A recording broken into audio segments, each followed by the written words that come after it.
আর্থিক দুর্নীতি মামলায় চিকিৎসক বিধায়ক সুদীপ্ত রায়কে আজই তলব করেছে এনফোর্সমেন্ট ডিরেক্টরেট। দিনে দুবার ব্যবহার করো স্টপেজ ক্রিম আর নিজেকে রাখো এভারগ্রিন কেয়াশেক আরোমা থেরাপি স্টপেজ ক্রিম আর খুঁজে পাও নতুন আমিকে।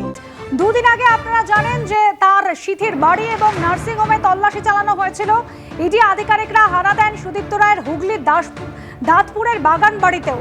তার বাড়ি, নার্সিং হোম, বাগান বাড়ি তিনটি জায়গায় দীর্ঘক্ষণ ধরে ম্যারাথন তল্লাশি চালানো হয়, জিজ্ঞাসাবাদ চালানো হয়। আর এবার সুদীপ্ত রায় তাকে তলব করলো ইডি। প্রকাশ সিনহা আমাদের প্রতিনিধি সরাসরি রয়েছেন আমাদের সঙ্গে। প্রকাশ, এর আগে যখন তার বাড়িতে মঙ্গলবার তল্লাশি চালানো হয়েছিল, প্রায় 20 ঘন্টা ধরে তল্লাশি চলে, আজ তাকে ইডি ডেকে পাঠিয়েছে।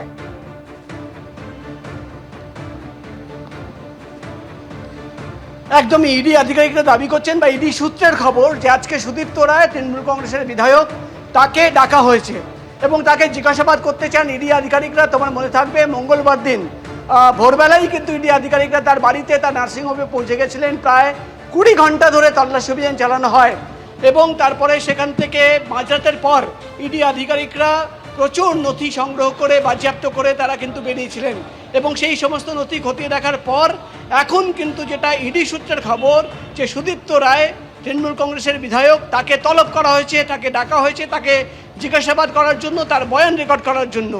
এবং ইডি তরফে দাবি করা হচ্ছে মূলত আরজি কর দুর্নীতির মামলা তদন্ত করতে গিয়ে আর্থিক লেনদেন সংক্রান্ত তথ্য তারা যখন সংগ্রহ করছিলেন, সেখানে কিন্তু বারবার একাধিকবার সুদীপ্ত রায়ের নাম উঠে আসে। তুমি জানো এর আগে সিবিআই এর আধিকারিকরাও কিন্তু পৌঁছে গেছিলেন সুদীপ্ত রায়ের বাড়িতে, সেখানে তল্লাশি অভিযান চালানো হয়, তাকে জিজ্ঞাসাবাদও করা হয় এবং সিবিআই এর পর আবার ইডি অফিসাররা আর্থিক লেনদেন সংক্রান্ত তথ্য, টাকা কোথায় গেল, অর্থাৎ আরজি কর দুর্নীতির মামলার টাকা, কোটি কোটি টাকা কোথায় গেল, কাদের কাছে পৌঁছেছিল, আলটিমেট বেনিফিশিয়ারি কারা, এই তথ্য যখন তারা সংগ্রহ করেন তখন ইডি আধিকারিকরা যেটা জানাচ্ছেন বা ইডি সূত্রের খবর যে সুদীপ্ত রায়ের নাম একাধিকবার সামনে আসে এবং তারপরেই কিন্তু এই তল্লাশি অভিযান, নথি সংগ্রহ করার কাজ এবং এবার যেটা ইডি সূত্রের খবর তাকে কিন্তু তলব করা হয়েছে জিজ্ঞাসাবাদের জন্য। অন্যদিকে সুদীপ্ত রায় নিশ্চয়ই বলছেন যে তিনি কোনো নোটিশ পাননি, কিন্তু যেটা ইডি আধিকারিকরা জানাচ্ছেন যে তিনি আসলে তাকে জিজ্ঞাসাবাদ করা হবে, তার বয়ান রেকর্ড করা হবে, একেবারে বয়ান রেকর্ড করা হবে এরকমই জানানো হচ্ছে ইডি তরফ থেকে। অন্যদিকে তৃণমূলের চিকিৎসক বিধায়ক সুদীপ্ত রায় তিনি বলছেন ইডি তরফ থেকে তার সঙ্গে যোগাযোগ করা হয়েছে। ইডি সূত্রে খবর পাচ্ছি যে আপনাকে নোটিশ করা হয়েছে আর্থিক দুর্নীতির যে মামলা তদন্তে আপনার বাড়িতে তল্লাশিও করা হয়েছিল, সেই মামলাতেই আপনাকে নোটিশ করা হয়েছে এবং সিজিও কমপ্লেক্সে আসতে বলা হয়েছে। একটু বলবেন? নোটিশ করা হয়নি, আমাকে একটা ফোন এসেছিল। ওই যে 3টে ফোন আমার সিজ করেছে যেদিনকে তল্লাশি হয়েছিল, ওই ওদের একটা প্রসিডিওর আছে। এখানে ফোন ওপেন করতে গেলে যার ফোন তাকে এসে ফিজিক্যালি এসে ওপেন করে যেতে হবে, আর তার জন্য আমার ফোনটা করেছে, কোনো নোটিশ দেয়নি। আপনি কি আজকে যাচ্ছেন সিজিও কমপ্লেক্সে? হ্যাঁ, আমি যাবো।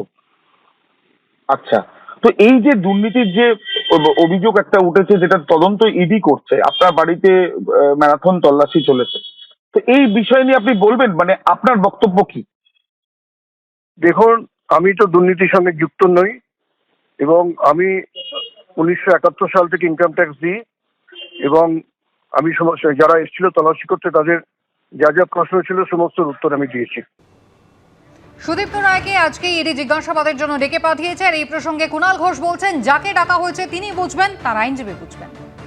এটা একটা তদন্ত চলছে এখন, তদন্তের স্বার্থে তদন্তকারীরা যদি কাউকে ডাকবেন মনে করেন, কাউকে কথা বলতে চান বা তারা তাদের যা প্রসেস আছে করেন, সে তারা করবেন, আইনের পথে চলবে এবং এই বিষয়টা যাদের বা যাকে ডাকা হয়েছে তিনি বা তার আইনজীবীরাই বলতে পারবেন, এখানে আমরা কেন কথা বলবো?